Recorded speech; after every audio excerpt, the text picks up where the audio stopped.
Bonjour à tous, ravi de vous retrouver dans Smart Job, votre rendez-vous emploi RH. C'est tous les jours, du lundi au vendredi, débat, analyse, expertise et vos rubriques habituelles, évidemment. Bien dans son job.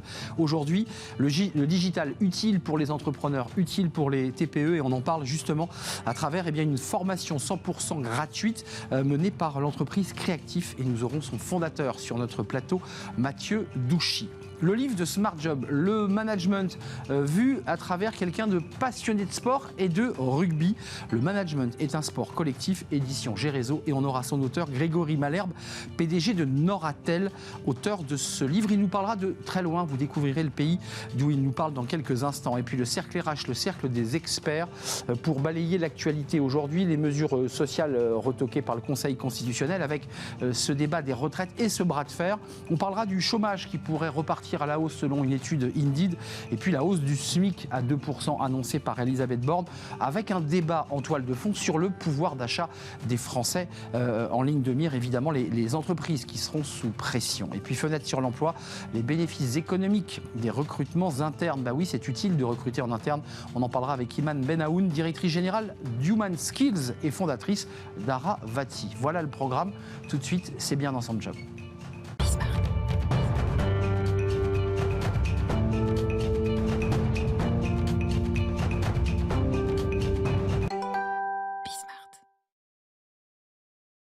Bien dans son job, vous êtes peut-être une TPE, vous êtes peut-être un commerçant, un artisan, et vous galérez à avoir un site internet, à pouvoir gérer tout simplement ces outils assez basiques, mais vous n'y arrivez pas. Comment faire ? Eh bien, on va en parler justement avec Mathieu Douchy. Bonjour Mathieu. Bonjour. Ravi de vous accueillir, fondateur de Créactif, organisme de formation. Tout à fait. Alors quand je vous dis entreprise de la tech, vous me dites non, attendez, c'est pas ça du tout. Comment vous vous définissez ? Alors, on est un organisme de formation pour les entrepreneurs. Donc, tech, c'est un terme très start-up. Comme nous, on est appliqué essentiellement à la TPE. Évidemment, on ne parle pas trop de tech, puisque ce n'est pas le petit artisan qui va vous parler de tech, mais plutôt une start-up. Votre cible, et vous l'évoquez à travers ce que vous dites, c'est une formation 100% gratuite, avec un accompagnement, et ça, il faut y revenir, de la BPI. Tout à fait, exactement. C'est la BPI qui a lancé un appel d'offres, un appel à projet, et sur lequel on a été retenu pour former les entrepreneurs. Ils ont pour objectif de former 150 000 entreprises jusqu'à juin 2025. Ça, c'est un enjeu majeur. Et je mets de côté les grandes entreprises, même celles qui ont 250 salariés, parce qu'ils ont un DSI, parce qu'ils ont tout. L'artisan boulanger, globalement, il a son apprenti, il a son ouvrier, il a sa femme à la caisse, et il ne sait pas comment faire. C'est ça l'enjeu, c'est de l'accompagner et de le prendre par la main. C'est exactement ça. En fait, post-Covid, on s'est rendu compte que il y avait des vraies problématiques dans beaucoup de petites entreprises, des indépendants, des freelances, des TPE, et donc c'est à ce moment-là que la BPI a pris en charge l'appel d'offres pour pouvoir développer la digitalisation des TPE. J'ai choisi le boulanger, c'est peut-être pas le meilleur exemple, mais il y a beaucoup de TPE, d'artisans qui ont envie de faire connaître. C'est quoi l'enjeu économique ? Parce que s'il y a eu un appel à projet que vous avez remporté, c'est qu'il y a un enjeu. C'est quoi l'enjeu au fond ? L'enjeu, c'est que on sait très bien qu'aujourd'hui, une entreprise qui n'est pas en ligne, elle va avoir des difficultés pour avoir de la visibilité, elle peut avoir des difficultés pour recruter, elle peut avoir des difficultés pour trouver des clients. Et on sait très bien qu'aujourd'hui, par exemple, avec les réseaux sociaux, on peut arriver à aller chercher des clients, on peut gagner en visibilité. Et ça, c'est aujourd'hui très important. Concrètement, le contenu de ces formations, alors sans rentrer dans le détail, mais on voit bien que la demande principale, j'imagine, c'est créez-moi un site internet. C'est ça la demande principale ? Alors, on a toujours une demande assez forte sur la création de sites internet, mais aujourd'hui, la demande principale, elle est plus sur la gestion des réseaux sociaux. Bien sûr. Puisque aujourd'hui... C'est presque fini les sites. Tout à fait. Alors on en a toujours, puisque une fois de plus, dans les TPE, il y a plein de personnes qui sont sur le front tous les jours et puis qui n'ont pas le temps de créer leur site internet. Et donc ils prennent en compte ce genre d'objectifs maintenant, mais avant, c'était pas quelque chose sur lequel ils s'étaient penchés. C'est vraiment intéressant l'évolution. Il y a 10 ans, tout le monde voulait un site. Là, vous étiez débordé de demandes. Les sites, aujourd'hui, on s'aperçoit que les gens n'y vont plus et qu'ils consomment principalement le net sur leur téléphone. Donc, il faut leur proposer des outils adaptés. C'est bien cela. Tout à fait, exactement. Comment vous faites ? Parce que vos formateurs doivent s'adapter quand même. C'est pas si simple. Ils ont l'artisan. Alors, parfois, c'est en visio. C'est quoi ? C'est en visio. C'est tout est en visio. Hein. Tout à fait, exactement. Donc, on le prend par la main, on partage l'écran. Exactement. Alors, c'est très concret. Depuis les premiers jours de Créactif, on s'est lancé en 2010 et moi, depuis le premier jour de Créactif, c'est des entrepreneurs au service d'autres entrepreneurs. Et donc avec un objectif un minimum de théorie sur nos formations, un maximum de mise en pratique. Donc ça veut dire que si par exemple on parle réseaux sociaux, eh bien on va avoir la théorie très rapidement, et très rapidement derrière, on met en pratique, on commence à faire des posts, on crée son compte, etc. etc. Il y a les réseaux sociaux, c'est-à-dire les gros réseaux Twitter, Facebook, Instagram, j'imagine que c'est très demandé. Instagram énormément. LinkedIn, Instagram, et LinkedIn, c'est la demande la plus importante. Et puis il y a un autre enjeu qui j'imagine vous impacte aussi dans vos programmes de formation, c'est l'enjeu de la e-réputation. Oui. Vous avez des entreprises qui disent mais moi j'ai été sali par une mauvaise critique, je vois bien que c'est une manipulation du voisin d'en face. Enfin, ça c'est un sujet aussi qui impacte les TPE. Oui, tout à fait. Et c'est pour ça qu'on travaille aussi sur cet aspect. Et c'est relativement simple quand ça a été pris en amont. Parce qu'évidemment, si vous avez commencé à collecter un petit peu, par exemple, les avis de vos clients, le problème, c'est que quand vous avez un client qui n'est pas satisfait, il va vouloir se faire entendre. Plus que les autres. Plus que les autres. Et donc, si vous n'avez pas pris les devants, et ben en fait, ce qu'on va voir de votre entreprise, c'est uniquement ça. Et c'est dommage quand même, parce que alors que si ça avait été pensé un tout petit peu en amont, eh bien, au final, il n'y aurait aucun problème. Un mot sur le processus de la durée de formation. C'est une durée, j'imagine, qui n'est pas illimitée. Non, tout à fait. Il a le droit à combien de visio tutoriels avec un formateur? Alors, ça a changé dernièrement, mais on va jusqu'à 3 modules de formation. De 3 heures. Qui durent 10 heures chacun. D'accord. Donc 10 heures chacun, ça veut dire découpé. J'imagine que l'artisan reste pas 10 heures devant l'écran. Non, tout à fait. Donc on le découpe. Et à la fin, il y a quand même la promesse d'un objectif opérationnel concret. Ce qu'il faut savoir, c'est que nous, à 81%, les personnes en fin de formation ont délivré l'objectif opérationnel, c'est-à-dire le site internet si c'est un site internet, le réseau est paramétré si c'est un réseau social, etc. etc. C'est passionnant, donc ça vous oblige en amont à avoir un diagnostic extrêmement fin de la demande de votre client, parce que sinon vous passez 10 heures à essayer de comprendre ce qu'il veut. Exactement. Déjà, on est obligé de faire des groupes de niveau très, très précis pour pouvoir orienter et puis pour pouvoir mettre les personnes avec le même niveau dans le même groupe.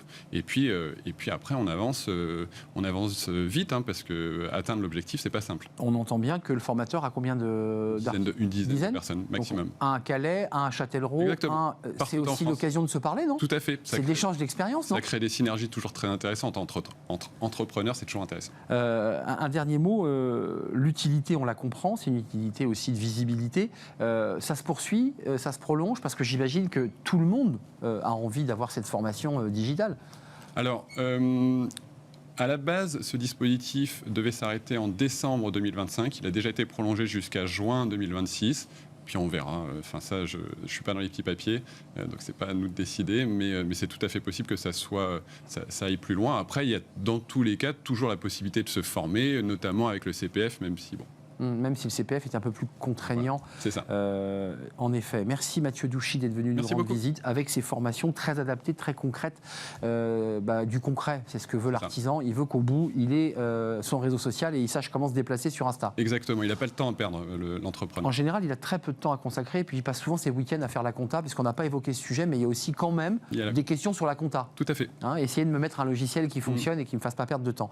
Merci, cher Mathieu. Vous êtes le fondateur de Créactif au service des entrepreneurs et des TPE. On tourne une page, c'est le livre de Smart Job, notre rendez-vous hebdomadaire.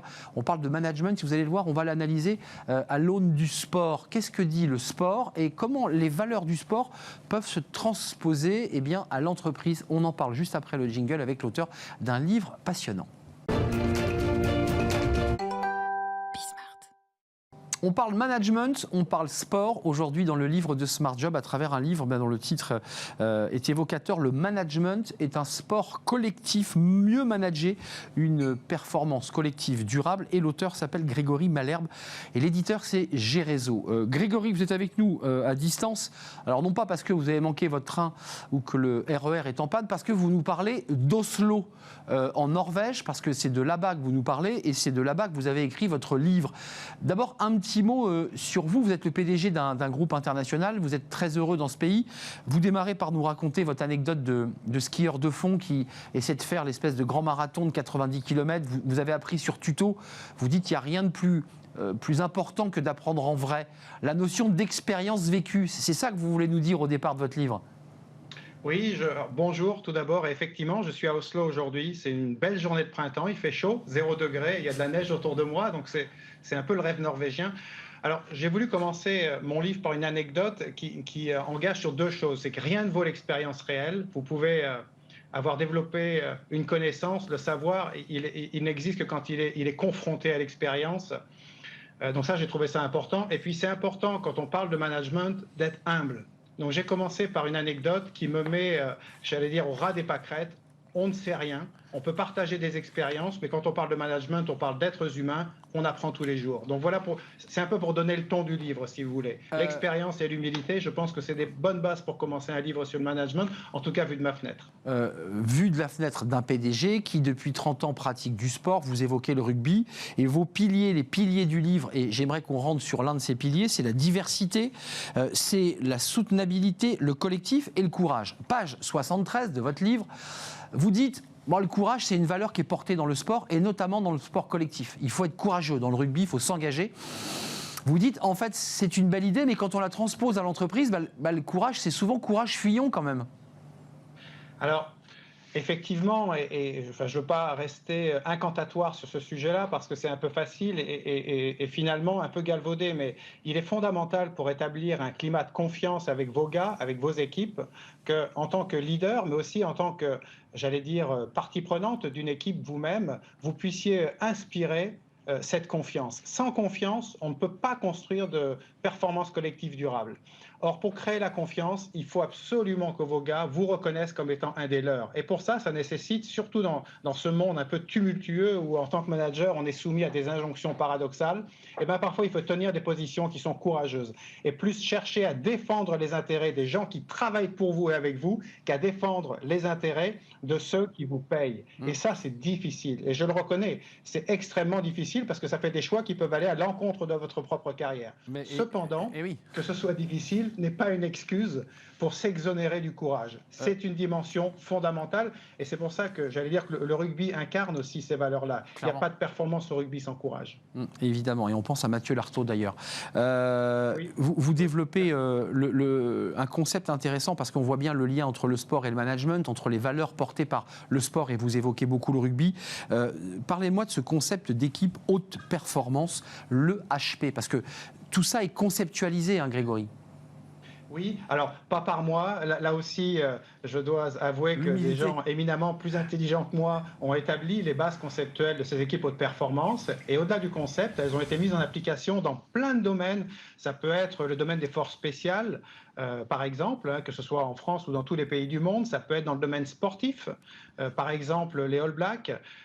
Donc, en fait, ce concept d'équipe haute performance, sur quoi s'appuie-t-il? Il s'appuie sur quelque chose d'assez fondamental qui a été produit par les sciences sociales, c'est qu'un individu, pour pouvoir performer et s'identifier, il a 3 besoins fondamentaux de base. Et ceci est universel et ne change pas au fil du temps. Il a un besoin d'inclusion, d'appartenance, il a besoin de sentir qu'il appartient à un projet plus grand que lui.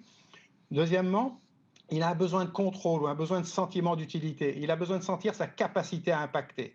Et le troisième, c'est un besoin d'affection, parce qu'en fait, on est des êtres éminemment affectifs. Donc, ces 3 besoins fondamentaux, lorsqu'on essaye de dire, alors, qu'est-ce qu'on pourrait construire autour de ça? Eh bien, c'est de là qu'est éclos le concept des équipes haute performance qui ont été mises en application. Là aussi, le sujet, c'est le collectif, l'équipe.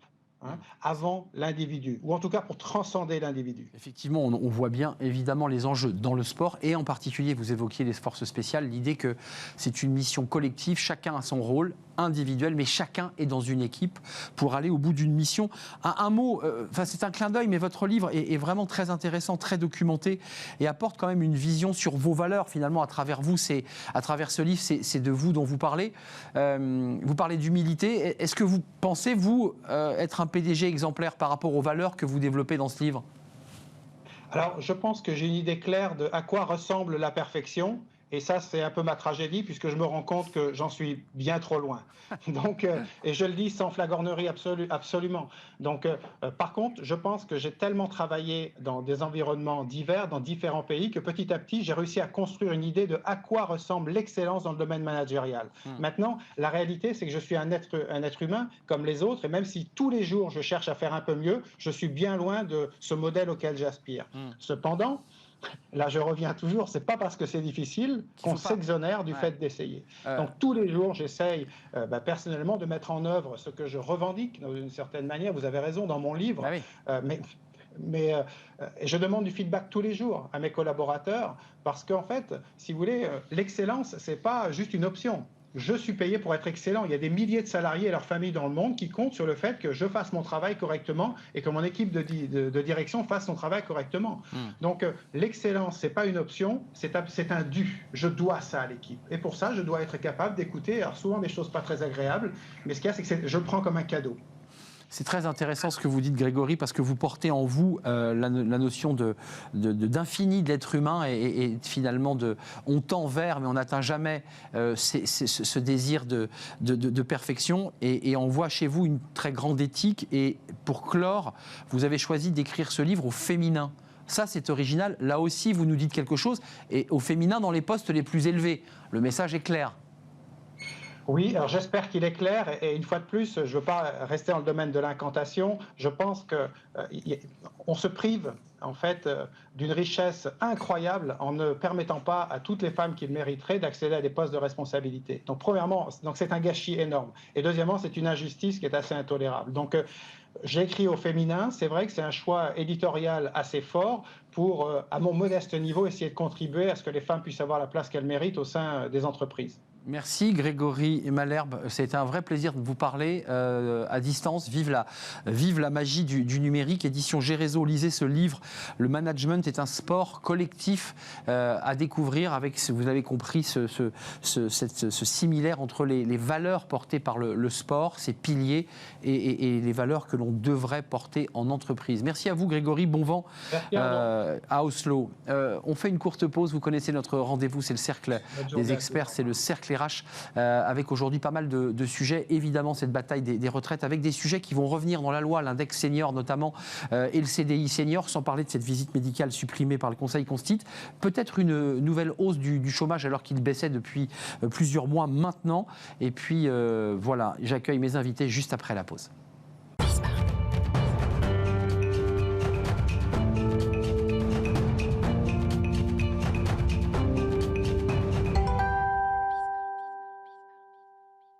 Le cercle RH, le cercle des experts, comme chaque semaine pour balayer l'actualité, évidemment les retraites.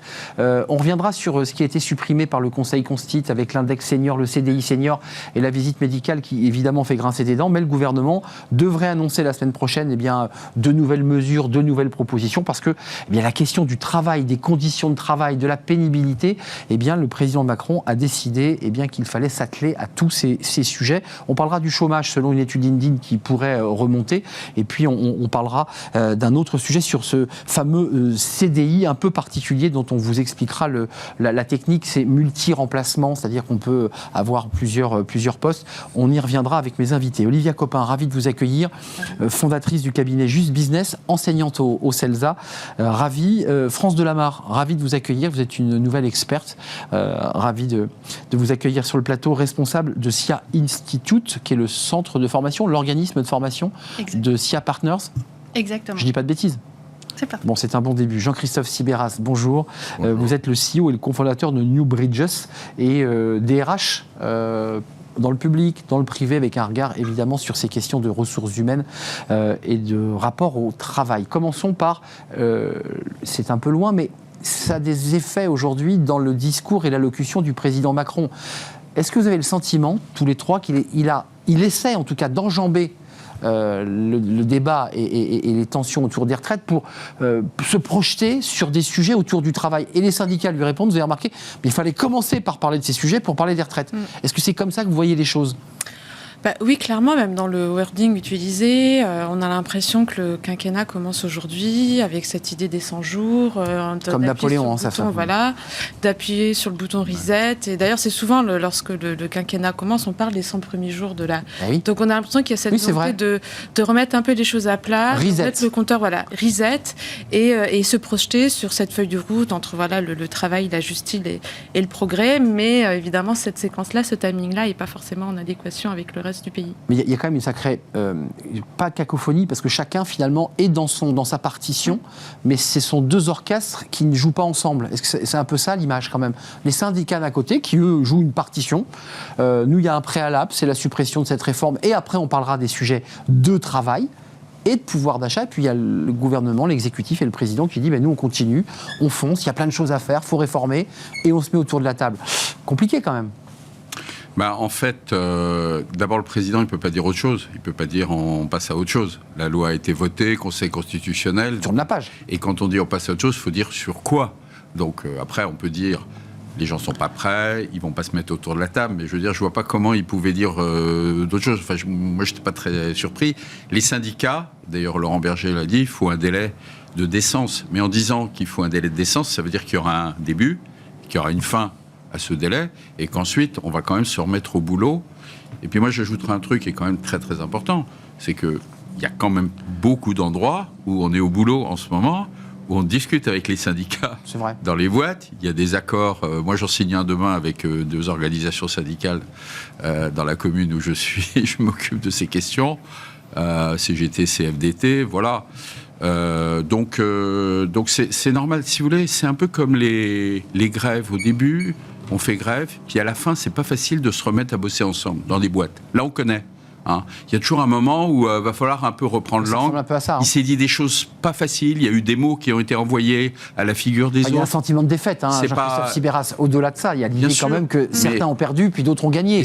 Et ça arrive que des grèves, il y a un échec, et qu'au bout d'un moment, de toute façon, la vie, elle est plus forte. France Delamarre, SIA Partners, sur ces sujets de travail, on prend le problème, parce que sur les sujets de contenu posés par le président Macron, il parle d'impact de la vie au travail, il parle de pénibilité, enfin je veux dire, il essaie de s'emparer des sujets qui sont concernants. Je mets bien de côté le pouvoir d'achat, puisque pas un mot sur la question de pouvoir d'achat, qui risque de monter.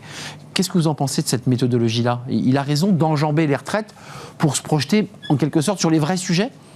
Bien, moi j'ai envie de dire que ça commence maintenant, la réforme des retraites, parce que les vrais sujets, ce sont les sujets sociaux. C'est le comment on maintient dans l'emploi les seniors. Et comment on prévient l'usure professionnelle. Comment on se dote de dispositifs qui permettent d'activer cet emploi des seniors jusqu'à 64 ans. Juste un mot quand même, vous avez vu que le Conseil Constitue, alors là en l'occurrence c'est pas l'exécutif, c'est des grands sages, ont quand même supprimé tous les sujets dont vous parlez. Vous dites, c'est des sujets essentiels, on aurait pu imaginer que le Conseil Constitue dise, après tout, pénibilité, visite médicale obligatoire à 61 ans, supprimé. Index senior pour quand même commencer à classifier la pénibilité des métiers quand on a plus de 55 ans. Tout ça supprimé. Donc comment on peut l'expliquer, enfin, comment vous le regardez ? Quel est le choix de l'exécutif ? En fait, cette réforme des retraites, le timing, il pouvait pas la faire l'année prochaine. Vous avez les JO. Ensuite, on se rapproche quand même des prochaines élections présidentielles. C'était le timing, c'était celui-là, celui qui a été choisi par l'exécutif. Emmanuel Macron s'est toujours incarné comme un président réformateur, un président jupitérien. Là-dessus, il trompe pas complètement son ADN non plus. Non, mais il est et c'est égal à lui-même. Au-delà, je pense qu'en fait, cette crise des retraites, effectivement, on va se projeter sur ce sujet. Ça laisse des cicatrices mais quand même. Non seulement ça va laisser des cicatrices, mais finalement la crise elle va changer de nature, c'est-à-dire que ça sera plus sous forme de grève, etc. Mais je pense qu'à chaque fois que le président va prendre la parole dans tel et tel endroit, vous allez avoir des manifestations, et puis surtout ça laisse une trace dans le débat démocratique. Un chant pyrénéen. Oui. D'ailleurs, ce qui est assez surprenant quand même, compte tenu de juste après l'allocution. Mais ça laisse une trace aussi, je pense, dans une forme de crise démocratique, c'est-à-dire il y a cette espèce de cassure entre une partie de la France qui trouve que Emmanuel Macron gouverne de manière très verticale, et c'est ça aussi qui est remis en cause. Crise démocratique ou pas ? Parce que vous nous dites, en entreprise, parfois on se tape un peu dessus, on se dit des mots durs, il y a le DRH qui monte le ton, le syndicat aussi, puis à un moment donné on se remet autour de la table, on rediscute et puis on rebâtit ensemble. Quand même, là, on va avoir du mal à recoller les morceaux. Il y a quand même une unité syndicale historique, un mouvement social d'une densité incroyable, le sentiment d'un échec parce qu'ils n'ont rien eu, rien gagné, le Conseil Constitue qui règle un certain nombre de points, notamment la visite médicale qui est pas anodine. C'est quand même compliqué ensuite de se remettre autour de la table avec franchise, avec sincérité, en essayant de construire. Non, je ne sais pas. Jean-Christophe. Ouais, mais ce qui se passe, c'est que si vous ne vous mettez pas autour de la table, je parle du côté des syndicats, Macron, il avancera quand même. Ouais, c'est ça. Et le train va continuer à rouler. Il l'a montré. Donc en réalité, eux qui ont tant réclamé d'être autour de la table, d'être en amont, en anticipation, ils sont piégés, quoi. Ça va être difficile de dire.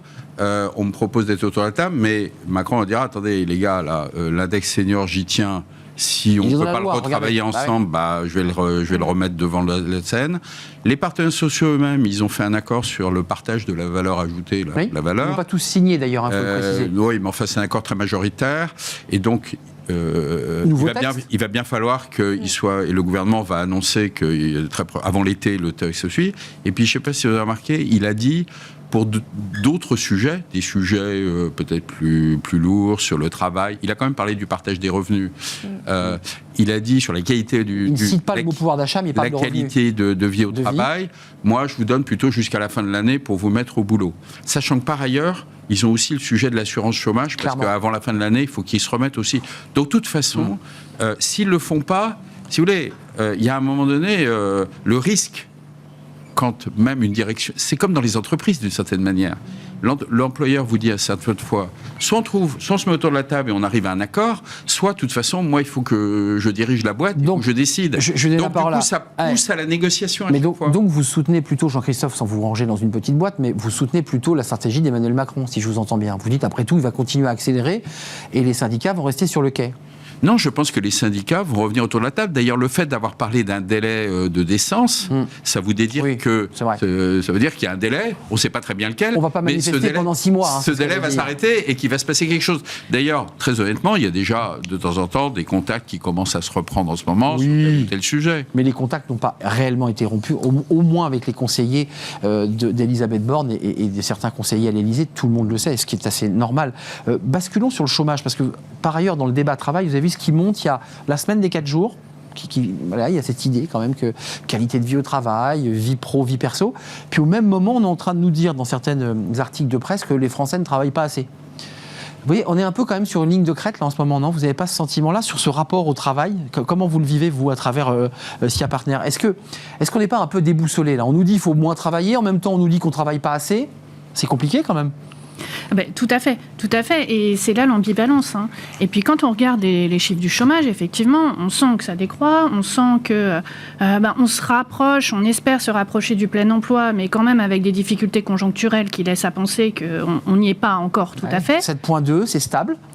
Exactement, stable. Mais ça ne baisse pas. Ça ne baisse pas, et on peut aussi sentir, si on regarde la géopolitique, si on regarde la conjoncture, si on regarde etc., on peut sentir quand même des signes annonciateurs d'une certaine reprise du chômage. Je voudrais juste utiliser ce chiffre Indeed, parce qu'il y a le dossier ukrainien et qui nous empoisonne la vie, mais il y a le dossier de Taïwan qui est en train sérieusement de monter, il faut en parler. On serait, selon les chiffres d'Indeed, à 7,9, qui est un taux de chômage prévu en France pour fin 2024, contre 7,2 aujourd'hui. Donc ça c'est économiquement, c'est pas un très bon signe, et je rajoute que les agences de notation arrivent et sont arrivées en France pour examiner notre dette, et qui est un autre élément peut-être qui pourrait expliquer d'ailleurs la réforme des retraites. Comment vous le regardez ce chiffre ? Parce que on nous annonce un plein emploi à 5,5 et là on n'y va pas, on va dans l'autre sens. C'est sûr qu'on voit bien aujourd'hui que le président de la République ne peut pas tout, même s'il a parlé de ces chiffres du chômage lors de son allocution, puisqu'il y a une guerre psychologique qui s'est mise en place aussi depuis le Covid, c'est-à-dire un contexte psychologique qui est pas quand même favorable à l'emploi. Vous l'avez dit, donc les problèmes sur la scène internationale, et donc tout ça, ça vient de rajouter de l'insécurité à un marché qui est déjà fragile. Un climat qui est pas sain. Et effectivement, je pense pas qu'il y ait un marché du travail. Le marché du travail aujourd'hui, il est très contrasté. Vous avez des secteurs qui sont très attractifs, qui marchent bien et qui captent une population très éduquée, très instruite, où là effectivement il y a cette volonté d'avoir un autre rapport au travail. Donc on va parler de la semaine de 4 jours, et puis vous avez des secteurs qui sont complètement sinistrés, qui ont du mal à attirer les talents, qui ont du mal à embaucher, et là effectivement c'est compliqué. Donc il y a vraiment des réalités différentes. Je dirais qu'on a une justice à plusieurs vitesses, on a une éducation à plusieurs vitesses, on a aussi un marché du travail. Le président a annoncé des embauches pour les embauches dans la justice, qui est l'enfant pauvre. Un chiffre quand même sur les créations et destructions d'emplois en France: 2021 879 000, évidemment c'est le Covid, 2022 432 000 et moins 19 000, moins 69 000 en 2024, qui vient un peu matiner ces chiffres Qu'est-ce que vous en pensez, Jean-Christophe Sibéras, sur ces indicateurs qui ne sont pas si bons que cela ? C'est-à-dire qu'on nous avait, et Elisabeth Borne sur ce plateau, ministre du Travail, nous avait dit qu'ils iraient dans un temps rapide au plein emploi 5,5. Là, on n'y est pas. Alors, d'abord, l'objectif plein emploi de Macron, c'est pour la fin du quinquennat. Donc, ça nous amène à 2027. C'est un peu le sparadrap, attention les au fameux sparadrap. 5. Deuxièmement, franchement, je ne sais pas comment on fait pour dire en 2024 il y aura plus de 19 000 ou moins 19 000. À mon avis, j'attends de voir. Je suis d'accord. Deuxièmement, la Chine n'a pas redonné tout sa potentiel de croissance et de redémarrage, parce qu'on a vécu quand même avec une Chine un peu... Voilà. Donc le redémarrage de la Chine, avec son effet d'entraînement sur les économies occidentales, il va être très significatif, même si on ne retrouvera peut-être pas les 10 ou 12% qu'on a connus pendant 10 ans. Donc moi, je serais rudement prudent. Après, il y a quand même des réformes en France qui peuvent avoir des effets sur le chômage. Par exemple, la réduction des droits en matière d'assurance chômage. La fameuse réforme. Qui va produire des effets, mais pas maintenant, puisque ça ne produit des effets que pour ceux qui sont rentrés au chômage au 1er février. C'est vrai. Donc le temps que... Voilà. Donc de toute façon, si ce qui est dit est vrai, c'est-à-dire... Ça poussera, vous pensez, les demandeurs d'emploi vers l'emploi. Du terme des durées d'assurance chômage, comme on l'a vu dans les analyses académiques au Canada. Donc effectivement, il y a un effet sur des acceptations de reprise d'emploi. On va plus vite à prendre un emploi. Plus facile, parce qu'on se rapproche de la limite. Mais encore faut-il arriver un peu au terme, parce que c'est à ce moment-là qu'on voit les effets. On n'a pas de recul. Donc il faudra voir. Et également, malgré tout, la retraite, ce décalage de retraite, ça produit ce qu'on appelle l'effet horizon, c'est-à-dire les gens restent plus longtemps. Ça, c'est ce qu'on a très bien vu après la réforme de 2010. Combiné avec la réduction des droits au chômage, dont profitaient pas mal des gens avant leur retraite. Donc, si vous voulez, tout ça, c'est aussi des mécanismes qui seront à l'œuvre en France. On va voir arriver. Il nous reste peu de temps, mais il y a le SMIC. Je voulais juste pas qu'on se quitte sans l'augmentation du SMIC, parce qu'on parle beaucoup d'emploi, de salaire. J'évoquais le fait que le président Macron avait parlé de tout en lançant les grands piliers de réforme, sauf de ce sujet de pouvoir d'achat. SMIC qui augmente d'un peu plus de 2%, mais il avait déjà augmenté, ce qui fera une augmentation de 6%, me semble-t-il, un peu plus de 6%, presque 7%. Mais il y a quand même un débat sur le pouvoir d'achat, lui aussi, qui semble être plus grave encore que, lorsqu'on voit les chiffres de l'inflation alimentaire, plus grave encore que le débat des retraites. Est-ce que vous avez ce sentiment que c'est aussi un peu une deuxième bombe qui risque d'exploser ? Tout à fait. Et c'est même le sujet numéro 1 dans la tête des Français. Et on le voit avec l'augmentation des prix de l'alimentaire, on le voit évidemment avec des difficultés de consommation, on le voit sur tous les indicateurs. Donc moi je pense qu'après cet effet d'halo sur la réforme des retraites, va revenir le vrai sujet qui est le pouvoir d'achat et cette revalorisation du SMIC est en un sens une bonne nouvelle, mais est-ce que ça suffira ? SMIC et autres salaires, parce que les NAO terminés, les entreprises sont de nouveau sous pression en disant mais le compte n'y est pas, plus de 15% d'augmentation dans l'alimentaire, l'inflation classique progresse. Qu'est-ce qu'on fait ? Parce qu'il y a le débat sur la TVA, il y a plusieurs choses sur la table. Non, mais le sujet du pouvoir d'achat, c'est un sujet qui est vraiment explosif d'un point de vue social, puisque déjà, il touche il touche tout le monde, c'est-à-dire pas que les foyers précaires. Et du coup, c'est vraiment quelque chose qui vient accentuer encore plus les inégalités. Et ça, du coup, je pense que ça va être très difficile pour le gouvernement d'arriver à trouver des réponses à la hauteur de l'enjeu, puisque on avait ce débat tout à l'heure. En fait, aujourd'hui, on est quand même dans une économie, que ce soit pour le chômage ou d'autres choses, on est quand même dans une économie interconnectée. Donc les décisions qui se prennent en Chine aujourd'hui ont un impact dans notre vie de tous les jours. Et ça, quand on est déjà dans un débat de crise de souveraineté où en fait les Français, on confond la délégation avec la confiscation du pouvoir. On l'a vu pendant le débat des retraites, c'est quelque chose qui venait souvent. Mais on l'entend d'ailleurs. C'est quelque chose qui va être très très compliqué. Là, faire de la pédagogie là-dessus, c'est vraiment, je sais du quoi. Bruno Le Maire explique qu'il ne faut pas toucher à la TVA, de toute façon, parce que ça sera les industriels qui, au final, continueront à faire augmenter les prix. On aura un effet finalement un peu boule de neige de l'inflation et qu'on ne réglera pas le sujet comme ça. Il y a une solution ou pas ? Où on laisse continuer monter les prix avec des Français qui ont un peu de mal à faire les courses, des produits d'hygiène, j'ai vu que ça avait baissé en volume. Enfin, il y a un vrai sujet quand même là. La solution, c'est peut-être de gagner la guerre en Ukraine. Enfin, il faut quand même se rappeler que l'inflation, mais l'inflation, c'est quand même à la base, l'inflation qu'on vit aujourd'hui, c'est quand même énergétique à la base. C'est quand même l'impact de ce qui se passe, de la crise qu'on vit sur le plan international. Donc, il y a quand même, c'est parti de là. Non, ce que je pense, c'est que gagnons la guerre. Depuis le Covid, il y a un phénomène tout à fait nouveau en France, c'est qu'il y a des pertes de pouvoir d'achat très significatives. Clairement. Parce que les entreprises n'ont pas suivi l'inflation dans les NAO. On voit, il y a un 3,5 en moyenne. Il y a un point de perte de pouvoir d'achat, 1 point, 2 points par an. Et l'année Covid, il y a eu pas mal d'entreprises qui ont serré les boulons, qui n'ont pas forcément fait un rattrapage l'année suivante.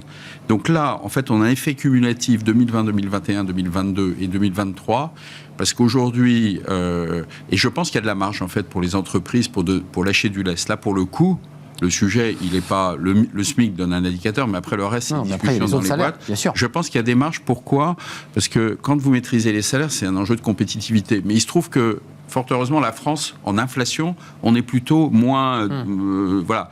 Donc, je pense qu'on a une capacité, sans dégrader trop notre compétitivité, parce que tous les autres pays autour de nôtres connaissent tous des crises de pouvoir d'achat, et avec des taux d'inflation qui sont supérieurs aux nôtres. Donc, pour une fois qu'on est plutôt le bon élève en matière d'inflation, je pense que les entreprises ont des marges de manœuvre. Sauf dans l'alimentaire, parce qu'on distingue bien les deux chiffres, 5,7 je crois pour l'inflation générale, mais plus de 15% dans l'alimentaire, qui est quand même un poste essentiel puisqu'on mange tous les jours. Vous en pensez quoi de cette question de... Il y a des solutions sur la table pour régler ce problème, parce que c'est très abrasif comme sujet. Alors, il y a des solutions et effectivement, la revalorisation des salaires, et pas que la revalorisation du SMIC, c'est déjà une solution. Et il faut encore, pour les entreprises, qu'elles puissent se permettre de revaloriser les salaires. Moi, j'entends qu'il y a un peu de gras, non ? Un petit peu de gras aujourd'hui. Est-ce qu'il y en aura demain ? C'est ça. Merci à vous trois. Il ne faut pas que les salaires soient une variable d'ajustement. En entreprise, elles ont pris des factures énergétiques, un certain nombre énorme. Et du coup, par voie de conséquence, elles se sont dit qu'est-ce qui reste pour les salaires. Mais attention, justement, quand on raisonne avec les salaires variables d'ajustement, parce qu'on profite quand même d'un faible pouvoir syndical, parce qu'il ne faut quand même pas comprendre qu'1 million de personnes dans la rue égale grosse pression syndicale dans les entreprises. On est d'accord. C'est pas comme ça que ça marche. Même s'ils ont remonté un tout petit peu en ayant de l'adhésion, pour le dire un peu cash. Comme dirait Laurent Berger, on est content de les avoir, mais est-ce qu'ils resteront ? Ouais, plus de 27 000 pour la CFDT, il faut le préciser. Donc ça a donné envie à certains salariés de reprendre une carte dans un syndicat. Avec une petite moue de Jean-Christophe Sibéras, que je remercie. New Bridges, vous êtes le CEO et cofondateur de New Bridges. Merci d'être venu nous rendre visite. Olivia Copin, Juste Business et enseignante au CELSA. Merci d'être venu. Puis merci à France Delamarre, SIA Partners Institute, l'organisme, la formation de SIA Partners. Merci à vous trois. On tourne une page et on s'intéresse au recrutement dans Fenêtre sur l'emploi, avec l'idée bien de recruter d'abord en interne au lieu d'aller chasser à l'extérieur. Regardez un peu les forces vives que vous avez dans votre entreprise. On en parle juste après.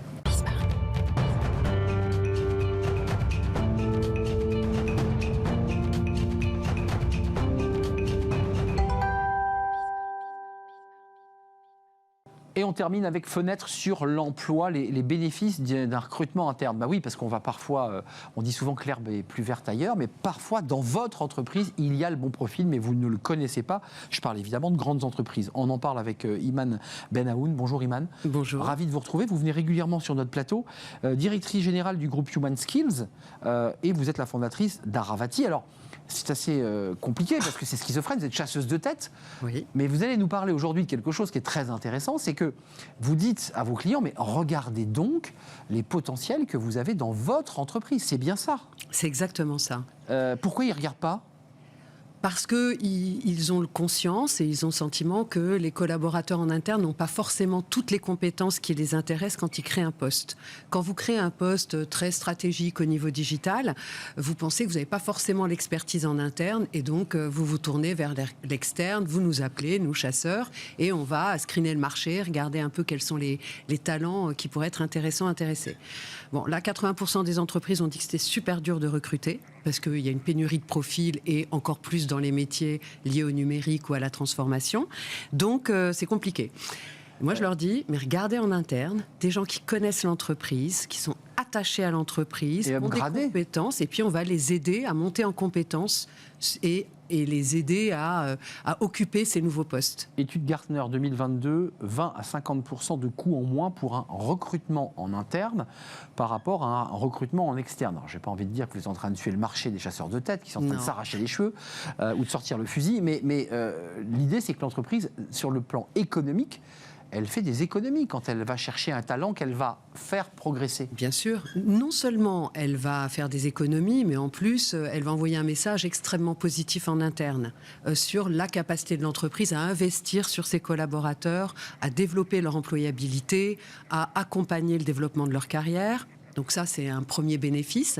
Ça crée de la fidélité. Et puis surtout, quand on va recruter des talents pénuriques à l'extérieur, nous on se rend compte, on arrive avec des shortlists fabuleuses auprès de nos clients sur des postes compliqués. Et là, ils nous disent on peut pas les recruter. Ils sont beaucoup trop chers. Ça va déséquilibrer notre pyramide de salaire. On va avoir une problématique d'équité interne. Donc on ne peut pas. Ils arrivent trop. Voilà. Ils sont la pénurie fait que ils vendent cher. Voilà. Et du coup, on réduit ce problème-là. Ça veut dire qu'on arrive en prenant des gens de l'interne, motivés par un changement de carrière, par une évolution, à leur donner les compétences qui vont bien, à les accompagner sur une prise de poste, et on envoie un message fantastique. C'est-à-dire que oui, le recrutement c'est compliqué, mais on pourvoit les postes avec des gens de l'interne. Oui, et puis ça dit aussi le respect qu'on a aussi à l'égard de ses collaborateurs en disant mais je crois en toi ici dans l'entreprise et je ne vais pas acheter ailleurs et j'investis sur toi. La mobilité interne en chiffres, ça vous intéresse aussi de fait, puisque on voit d'après cette étude de LinkedIn qui date un tout petit peu, 67% des entreprises réussissent leur mobilité interne, 41% des collaborateurs restent plus longtemps s'il y a une mobilité interne, donc c'est exactement le sujet dont on parle, et 70% des cas de mobilité interne proviennent des salariés. En fait, j'ai envie de dire, c'est tout bénef. Je ne veux pas encore une fois accabler ceux qui vont acheter les talents à l'extérieur, parce que les deux cohabitent. Il faut de tout. Voilà, il y a une cohabitation, mais l'entreprise, parfois, finalement, pour le dire un peu abruptement, elle est un peu fainéante. Elle crée son poste et elle dit je vais acheter tout de suite la bonne compétence à l'extérieur. Du clé en main, quoi. Alors, c'est un peu ça. C'est un peu facile de le voir comme ça, mais ce qui se passe, c'est que souvent, par exemple, sur des métiers pénuriques, il y a des métiers qu'on ne peut pas fabriquer en interne. Ça veut dire qu'on n'a pas les compétences clés qui vont permettre d'occuper le poste. Donc, c'est légitime d'aller chercher à l'extérieur. Après, il y a, on recrutera toujours, parce que quand vous prenez quelqu'un de l'interne et que vous le faites monter sur un nouveau poste ou bouger sur un nouveau poste, il faut le remplacer en dessous. Donc, on va aller quand même chercher à l'extérieur, mais peut-être sur des postes un peu moins stratégiques. Et ce qu'on oublie, ce qu'oublie souvent l'entreprise, c'est de capitaliser sur la connaissance de l'entreprise. Quand vous allez chercher quelqu'un à l'extérieur, il n'a pas d'alliés en interne, il ne connaît pas les gens, il ne connaît pas la culture de l'entreprise. Donc oui, il apporte une compétence métier, mais il a plein de compétences à acquérir pour être capable de réussir sur son job. Alors que quand on va chercher quelqu'un de l'interne, oui, il lui manque des compétences métiers, mais il a un bagage extrêmement riche déjà. Juste un tout petit mot sur la formation, parce que ça, pour le coup, c'est quand même un travail un peu plus approfondi, vous, dans votre relation avec les RH et les équipes, pour mettre en place des programmes de formation. Enfin, c'est plus lourd, encore une fois, que d'acheter sur étagère. Tout à fait. C'est plus lourd. Ça, c'est un coût amont, mais on gagne finalement à l'aval. Ouais. C'est un investissement. Une chasse, voilà, vous achetez une prestation de service, on vous amène un collaborateur et puis vous vous occupez de l'onboarder. Dans le cadre de la mobilité et de l'upskilling, on assesse les gens, on évalue les compétences des gens qu'on a, on voit si c'est pertinent de les accompagner sur ce poste-là ou pas pour pas faire de bêtises. Faites bouger quelqu'un, il faut que ça soit réussi. Et puis ensuite, on accompagne cette formation, la met en place et nous, on va jusqu'au coaching du collaborateur sur sa prise de poste pour garantir que le collaborateur qu'on a fait bouger, on le fait bouger dans de bonnes conditions. On a même fait pour un de nos clients, on a été recruter des gens à l'externe qui n'avaient pas les compétences qui nous intéressaient. On les a mélangés avec des gens de l'interne et on a fait une promotion sur un métier extrêmement compliqué à recruter. Merci Iman Benaoun d'être venue nous rendre visite, directrice générale du groupe Human Skills et fondatrice d'Aravati, avec cette méthode de recrutement interne très utile. Vous venez de l'entendre. L'émission est terminée. Merci de l'avoir suivi. C'est un vrai plaisir de partager ce moment avec vous quotidiennement. Merci à toutes les équipes qui m'accompagnent dans cette émission. Merci à Angèle à la réalisation. Merci à Alexis au son, merci à Nicolas Juchat, évidemment l'équipe de programmation et ainsi qu'Alexis. Je vous dis à bientôt, je vous dis même à demain. Bye bye.